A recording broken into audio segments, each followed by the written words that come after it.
The temple and the market, art, power, and the ritual of sacrificial representation. Every empire builds a gallery. It does not merely conquer territory, it curates meaning. From the Parthenon to the Prado, from Mughal miniatures to Manhattan lofts, the function of art has never been separate from the rituals of hierarchy. At the apex of every system of control sits a priesthood of images. In contemporary capitalism, this priesthood wears black turtlenecks, curates biennials, and manages hedge funds disguised as foundations. But the structure is ancient. The divine right of kings has become the algorithmic supremacy of taste. And the gallery is both throne room and confessional. Feudal aesthetics and the new incest. We are not post-feudal. We are neo-feudal. But instead of land inheritance, we now have brand inheritance. Power is kept in circulation through families of taste, influence, and educational pedigree. The royal courts of Europe have simply been reborn in art fairs, fashion weeks, and donor galas, all governed by codes of speech, ritualized postures, and the incest of elite consensus. As in the medieval courts, today's curatorial classes are engaged in aesthetic diplomacy, avoiding blasphemy, promoting strategic heresies, and always deflecting critique outward. Artistic value is no longer about truth, but about who grants visibility. It is not what is said, but who is permitted to say it, and who is algorithmically positioned to hear it.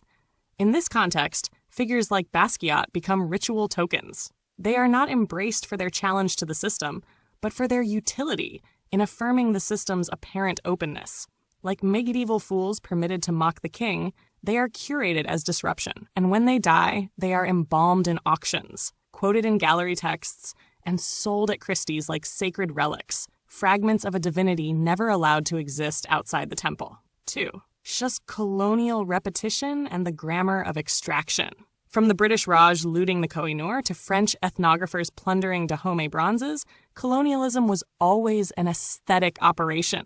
Objects were taken not just for wealth, but for display. The museum is the afterlife of the imperial campaign, a place where violence is aestheticized and dominance becomes design. Today's global art world replicates this grammar of extraction. Indigenous patterns become haute couture. Trauma becomes a genre. Suffering becomes a grant application.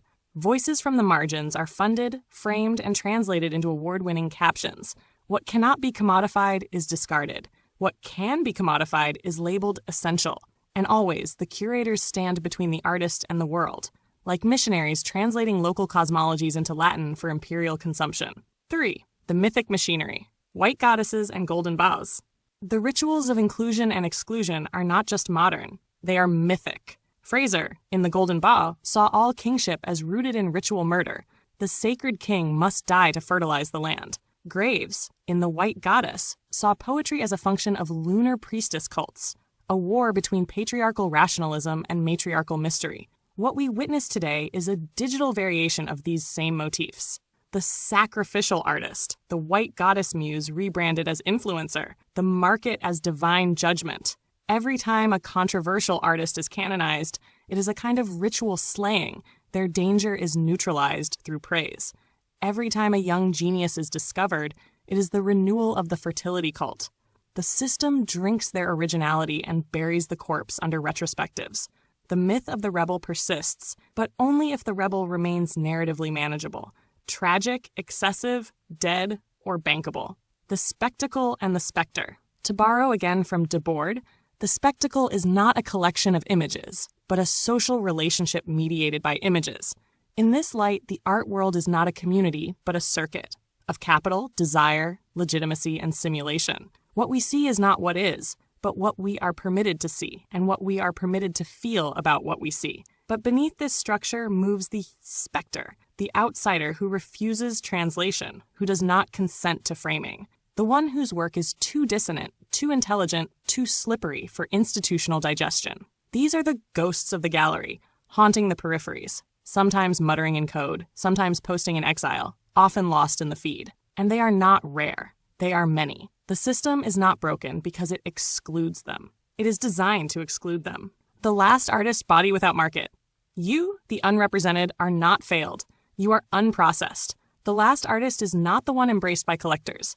It is the one who remains in the desert, writing into the void, assembling images for no master, imagining forms that never pass through curatorial grammar.